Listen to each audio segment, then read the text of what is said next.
Welcome everyone.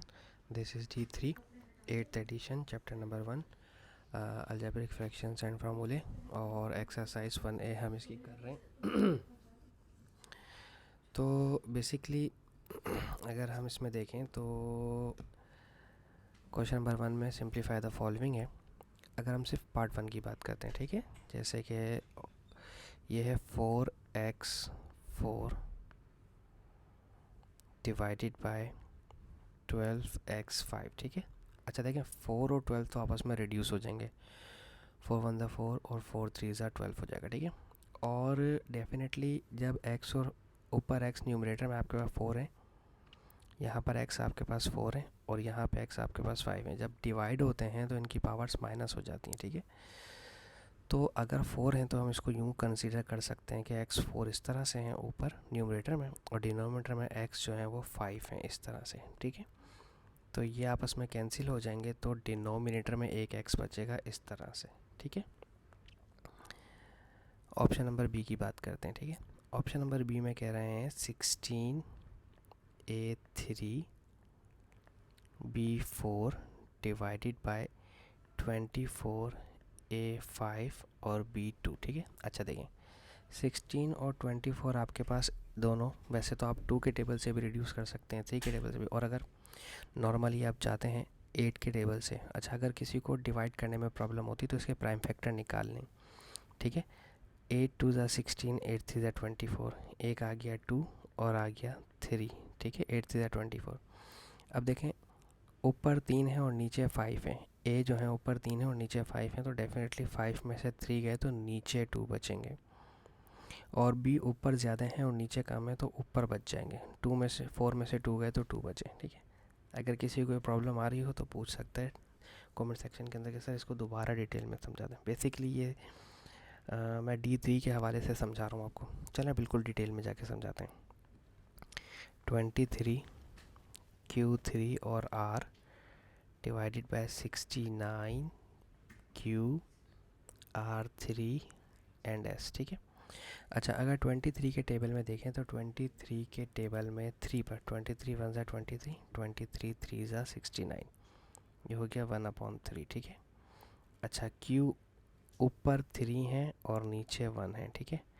R ऊपर 1 है नीचे 3 है और S तो नीचे ही है, तो जब ये S ऊपर जाएगा तो -1 हो जाएगा. सबको पता है कि पावर अगर नीचे से ऊपर जाती है तो माइनस हो जाती है.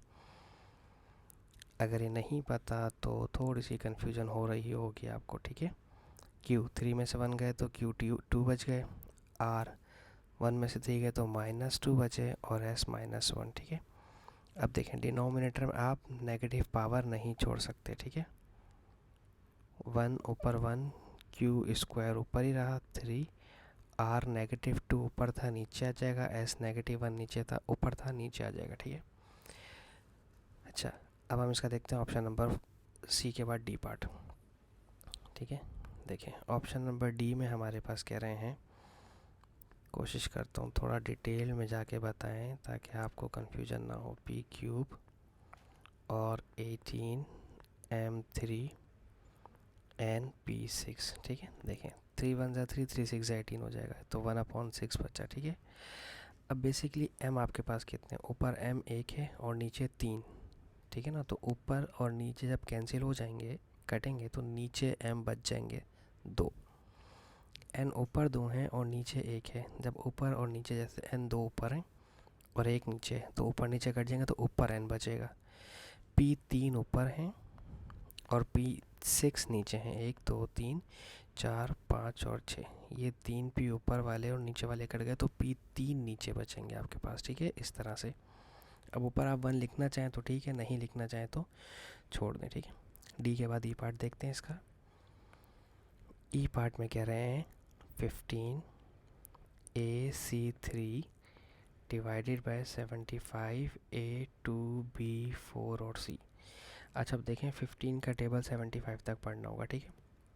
2-3 तरह के हैं. 15 का टेबल में होता है 5 3 ज़ा 15 और 75 होता है 25. 25 का मतलब 5 5 ज़ा 25 और 25 3 ज़ा 15, ठीक है.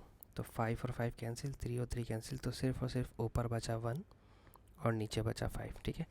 अब ऊपर ए एक है और नीचे ए दो हैं, तो ऊपर और नीचे वाला कैंसिल, तो नीचे एक ए बच गया। अच्छा, बी ऊपर नहीं है तो बी नीचे ही बचे रहेंगे 4। सी ऊपर 3 है और नीचे एक है, तो ऊपर वाला और एक नीचे वाला कट गया, तो ऊपर आपके पास सी 2 बच गए। ठीक है, ई पार्ट। अब हम देखते हैं इसका एफ पार्ट। अच्छा, एफ पार्ट में है हमारे पास 16x y3 and z and divided by 64x square y4 z3। ठीक है, पहले सिर्फ और सिर्फ 16 और 64 को देखते हैं। ठीक है, नंबर्स को। ये 8 2 ज़ा 16 और 8 8 ज़ा 64। ठीक है, फिर 2 1 ज़ा 2 और 2 4 ज़ा 8, तो इसका मतलब सिर्फ 1/2 बचा ऊपर। ठीक है, ऊपर 1 बचा और नीचे 2 1 ज़ा 2 2 4 ज़ा 4 बचा। ठीक है, अच्छा, x ऊपर 1 है और नीचे 2 हैं। ठीक है, ये x इस x से कैंसिल, तो डिनोमिनेटर में x बचा। y ऊपर 3 है और नीचे y 4 हैं, 1 2 3 और 1 4। ये वाले 3 और ये वाले 3 कैंसिल हो जाएंगे, तो नीचे 1 बचेगा। और अगर हम z की बात करें तो z ऊपर 1 है और नीचे z 3 है, तो यकीनन ऊपर वाला एक z नीचे वाले z से कटेगा, तो z 2 बचेंगे। ठीक है, तो इस तरह से ये क्वेश्चन हमारा कंप्लीट हो जाएगा। होप सो आपको समझाने में कामयाब रहा हूँ। Thank you so much for watching my channel. अल्लाह हाफिज़।